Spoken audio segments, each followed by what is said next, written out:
Being mindful in an Arctic blast like this, of course, is about people and pipes, but it's about our furry friends too. Yeah, absolutely. That's why we have Brian Carroll from the Erie Humane Society hanging out on the blue couches with us this morning to talk about how we can keep our pets safe during this extra cold stretch of weather. Good morning, Brian. Good morning, guys. How are you today? We're doing great. Good, good. It's so nice to have you in. I know you've been doing this for a long time. Yes. And you see pets in the cold, and that can be heartbreaking. Yes, yeah, and this is the time we get busy. We get a lot of calls. Being a humane officer at the Erie Humane Society, there are laws in place, but with these extreme cold temperatures, pets are allowed to be outside 30 minutes when they're tethered, if it's 32 degrees or lower. But we ask, if it's this cold, bring them inside. You know, if your pets are living outdoors, bring them indoors. This is just frigid, so they need to be inside. If you can't, or if you can move, if they have a doghouse, move it into a structure like a garage or something where now they're out of this wind chill, they're inside. Pack the doghouses full of straw, put a flap on the front.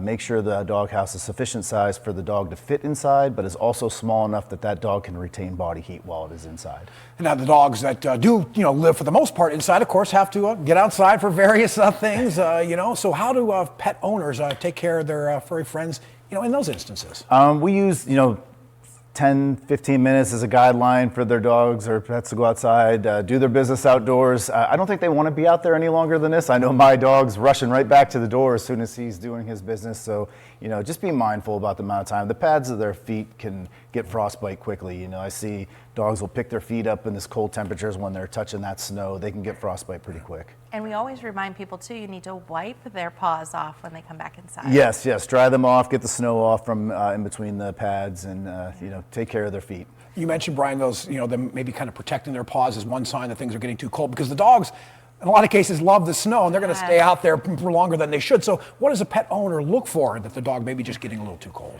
Usually the lifting of the feet, picking up the feet out of the snow, shivering, by breed. A husky outside is going to be a lot different than your Chihuahua outside in this temperature. Sure. Husky's going to be able to bear this a little bit longer. It's built for this. Your Akitas, Chihuahuas, Pit Bulls, thinner coat animals, a lot shorter time outside. I'm so glad you're in today, and I know we have a special guest coming to join Brian and us in just a few minutes. Yes, we do.